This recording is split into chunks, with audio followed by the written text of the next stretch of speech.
What's up? Oblak is back.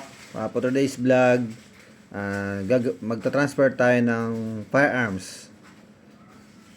Okay, click nyo tong select service. Tapos ay itong firearms transaction, click nyo yan. Tapos yan, transaction type, firearms transfer. Processing, RCSO4A kung kalabarsong ka. Tapos lagay mo tong receiver's LTAP ID number ang ilalagay nyo dyan.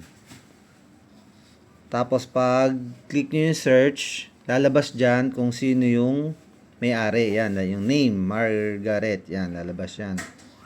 Tapos ang napili nilang itatransfer itong Stock Extreme Pistol 9mm Tangfolio, dalawa.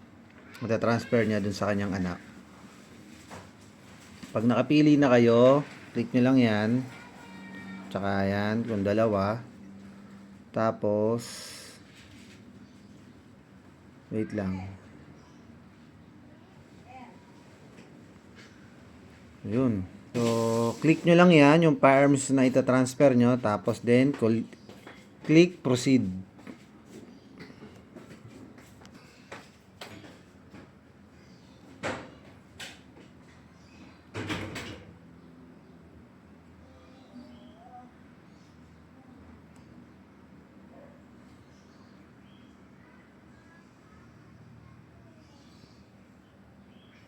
So ito.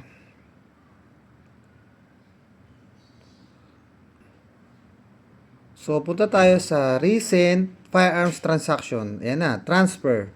RCSO4A, ang tax na babayaran pag dalawa, 8,400.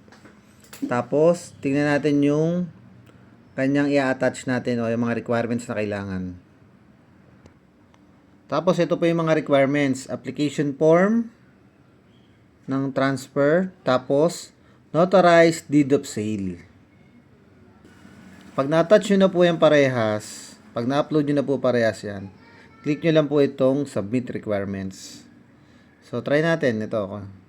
Click nyo po yan, pagka-click nyo lalabas po yan, upload attachment. Upload nyo lang po yung application form or transfer form. Tapos ito din po, click nyo lang po yan, deed of sale. Click nyo po itong upload attachment. Lagyan nyo lang po ulit yun.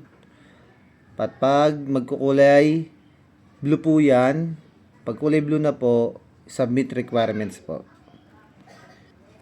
Tapos wait nyo lang mga ilang days, weeks for evaluation na yun. Tapos Chief FLD approval, tapos Chief FEO approval, and then pag okay na, lalabas na po yung reference number, yun po yung babayaran nyo sa land bank. Pag nabayaran nyo na, i-upload nyo lang din po ulit yung pinagbayaran nyo at pumunta na po kayo sa RCSO4A. Dali nyo po yung application form, deed of sale, at saka po yung inyong resibong pinagbayaran. Yun lang. Oblak, peace out. Alright.